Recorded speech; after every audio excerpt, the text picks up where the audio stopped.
यो हवे बहरो भिक्खु युञ्जति बुद्धसासने सोम लोकं पभासेति अब्भामुत्तो व चंदिमा। अर्थात जब कोई तरुण भिक्षु बुद्ध शासन की सेवा में रत हो जाता है तो वह बादलों से मुक्त चंद्रमा की तरह इस संसार को प्रकाशित करता है। यह हमारी भगवान बुद्ध और उनका धम्म की पहली वीडियो है।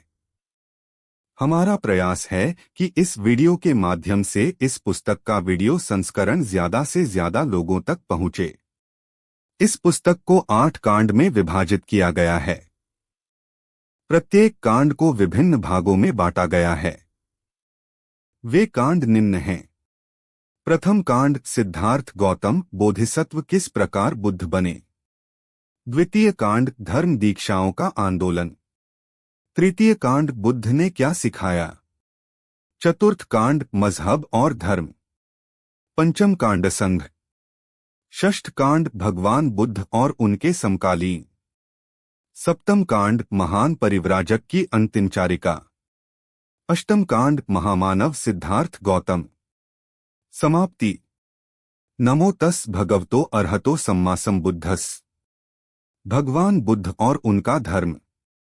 प्रथम कांड सिद्धार्थ गौतम बोधिसत्व किस प्रकार बुद्ध बने। प्रथम भाग। 1 भगवान बुद्ध का कुल। ईसा पूर्व 6ठी शताब्दी में उत्तर भारत सर्वप्रभुत्व संपन्न एक राज्य न था। देश अनेक छोटे बड़े राज्यों में बंटा हुआ था। इनमें से किसी राज्य पर एक राजा का अधिकार था, किसी पर किसी एक राजा का अधिकार न था। जो राज्य किसी एक राजा के अधीन थे उनकी संख्या 16 थी। उनके नाम थे अंग, मगध, काशी, कोसल, वज्जी, ब्रिजजी, मल्ल, चेदी, वत्स, कुरु, पंचाल, मत्स्य, सौरसेन, अश्मक, अवंती, गंधार तथा कंबोज।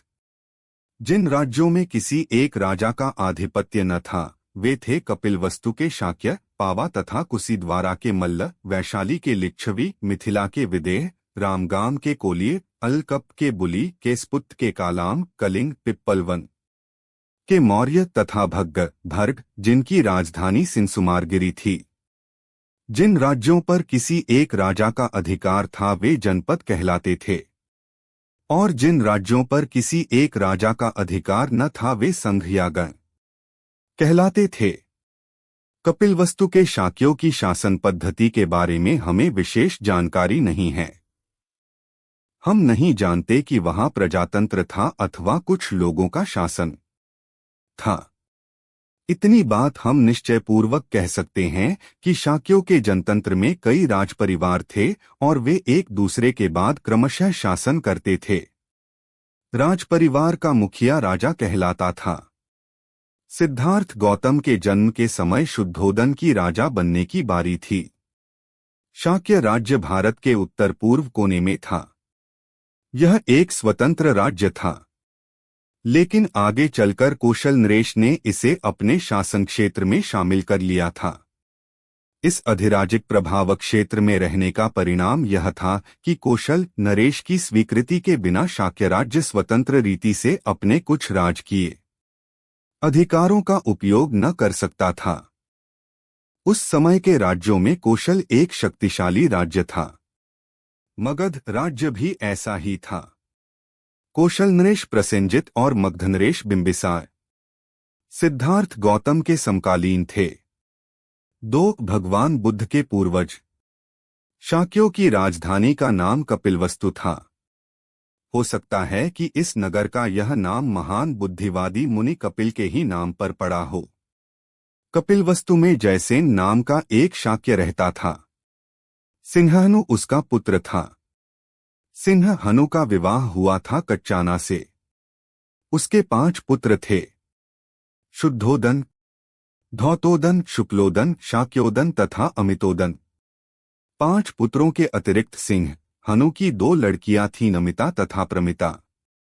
परिवार का गोत्र आदित्य था। शुद्धोदन का विवाह महामाया से हुआ था।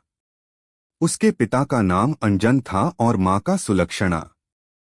अंजन कोलिय था और देवदह नाम की बस्ती में रहता था। शुद्धोदन बड़ा योद्धा था। जब शुद्धोदन ने अपनी वीरता का परिचय दिया तो उसे एक और विवाह करने की भी अनुमति मिल गई। उसने महाप्रजा पति को चुना। महाप्रजापति महामाया की बड़ी बहन थी। शुद्धोदन बड़ा धनी आदमी था। उसके पास बहुत बड़े बड़े खेत थे और नौकर चाकर भी अनगिनत थे। कहा जाता है कि अपने खेतों को जोतने के लिए उसे 1000 हल चलवाने पड़ते थे।